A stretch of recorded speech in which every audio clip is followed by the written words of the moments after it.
HOA enforcers tore down Jennifer's reflective house number, putting her diabetic son and elderly mother at risk in an emergency. Board chair, Diane dismissed it as ugly, caring more about appearances than safety.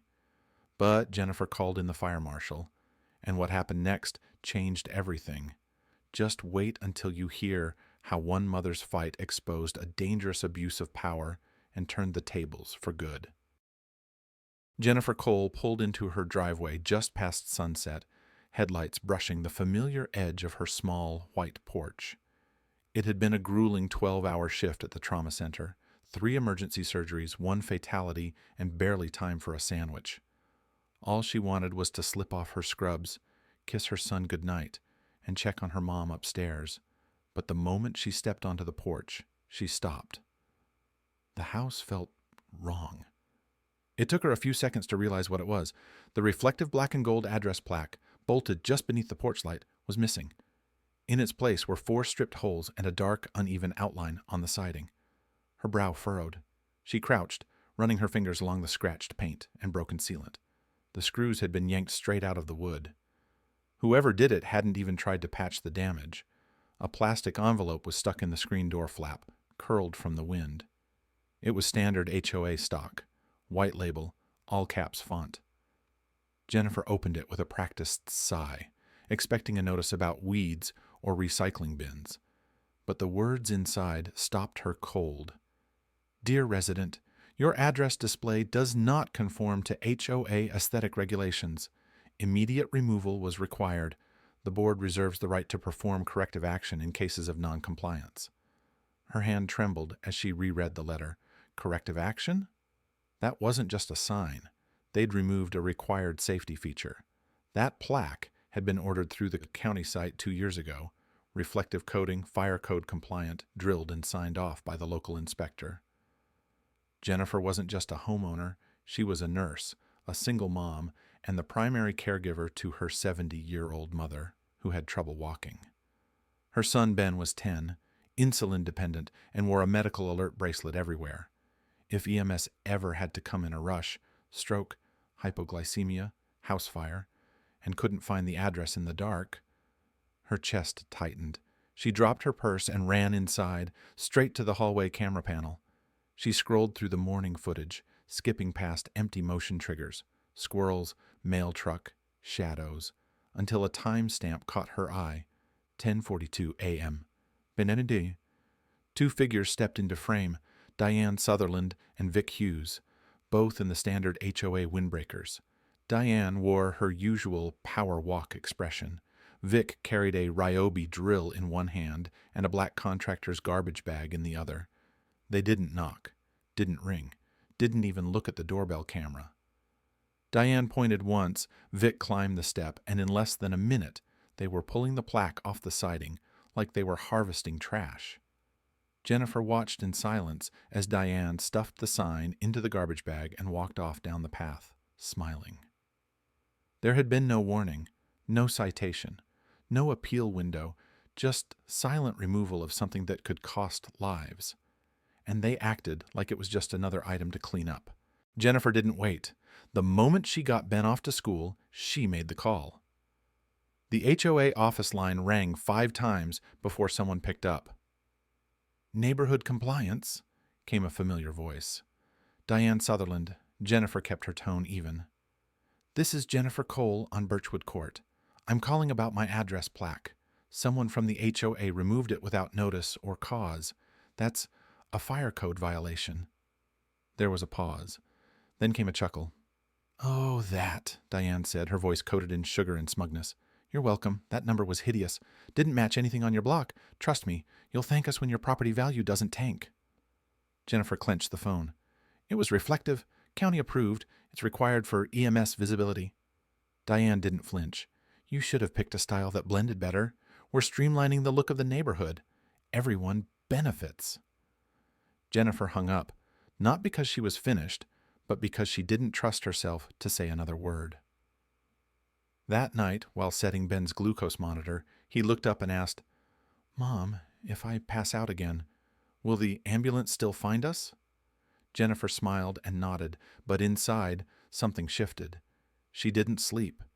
Instead, she drafted a formal report and filed it with the county fire marshal's office just after midnight, attaching the video, the letter, everything. By morning, her email pinged, acknowledged, investigation pending. But it wasn't just her. Over the next few days, the stories started surfacing, quietly, in conversations at the mailboxes, during dog walks, whispered between neighbors like shared secrets. Mrs. Kessler, across the cul-de-sac, said her water meter box had been mysteriously painted shut in gray HOA coordinated tones after she asked too many questions at a board meeting. Steve, a Vietnam vet 2 doors down, had his front yard flag cited for being non-standard fabric, even though it had flown in that spot for 5 years. Another family came home to find their basketball hoop tagged with a warning notice, one of Diane's friendly reminders. It wasn't enforcement, it was punishment. Jennifer saw the pattern now. Every home Diane targeted belonged to someone who had dared to challenge her authority, people who spoke up, pushed back, or simply didn't blend into her vision of order. The HOA wasn't keeping up appearances, it was keeping score. Diane moved through the neighborhood like she owned it, clipboard in hand, sunglasses on, issuing citations like theater tickets, and Vic followed, always a few steps behind, drill holstered like a badge. The community had become a stage, and Diane was performing power. But Jennifer wasn't an audience anymore. She was done watching. 3 days after filing the complaint, Jennifer sat at her kitchen table, laptop open, eyes locked on the video call screen. On the other end was Fire Marshal Luis Ortega. Early 50s, pressed uniform, and a face that gave nothing away until he saw to the footage. The moment Vic's drill touched the siding, Ortega leaned forward. His jaw tightened. When Diane stuffed the reflective plaque into the garbage bag without a second glance, he exhaled through his nose and reached for a notepad. "That plaque," he said, voice flat, "was fire code compliant under County Code March 2nd 14. Required visibility, front-facing display, minimum reflectivity rating. Yours met every specification." Jennifer nodded. "I have the invoice. It was installed 2 years ago by a city-certified contractor." Ortega looked up. "Where do you live again?" She gave the address. He didn't just take notes. He didn't schedule a follow-up. He stood up mid-call and said, "I'll be there in an hour. Keep your copy of the letter ready." An hour and 14 minutes later, a county-marked SUV pulled onto Birchwood Court. Ortega stepped out in full uniform, clipboard under one arm, body cam blinking red on his chest. Jennifer watched from her window as he strode up the driveway, like he was headed into an incident scene. And that's when Diane intercepted him. She appeared from the sidewalk, smile already plastered on her face, red nails wrapped tight around her HOA binder. "Hi there. Can I help you? I'm the board chair.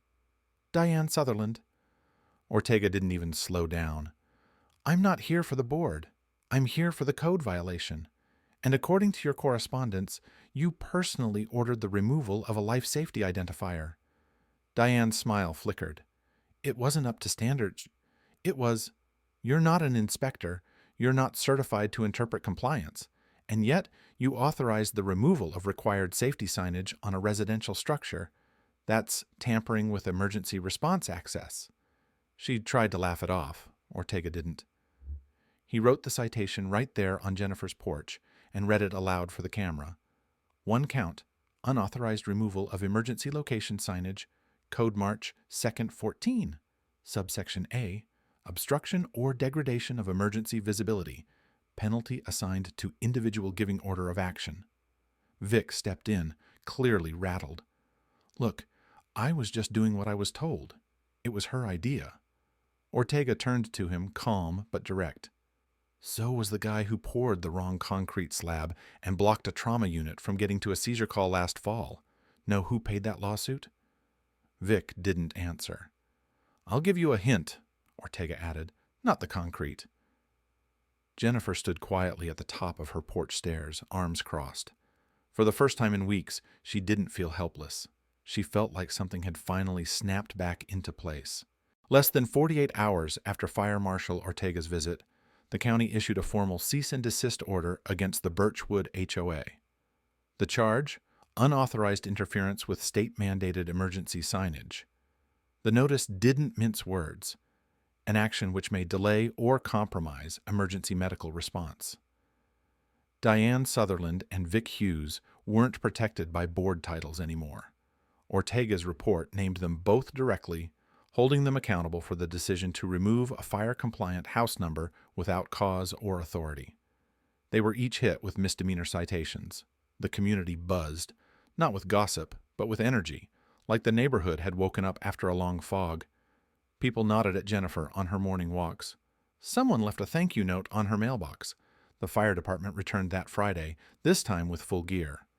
A crew in uniform reinstalled Jennifer's plaque, this one even larger, with reflective numbering visible from 2 blocks away, at the HOA's expense.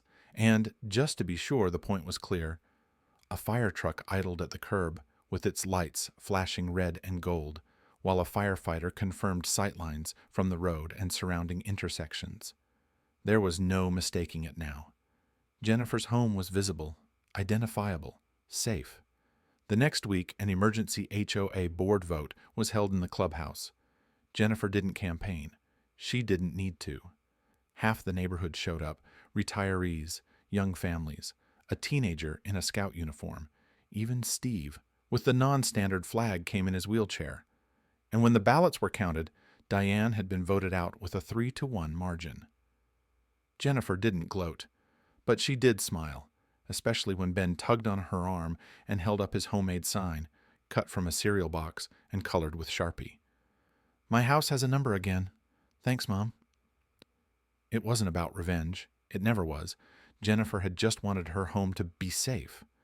But in standing up, she'd done more than protect her family. She'd drawn a line, clear, bright, and impossible to ignore. From now on, no one in Birchwood Court would ever be made invisible again.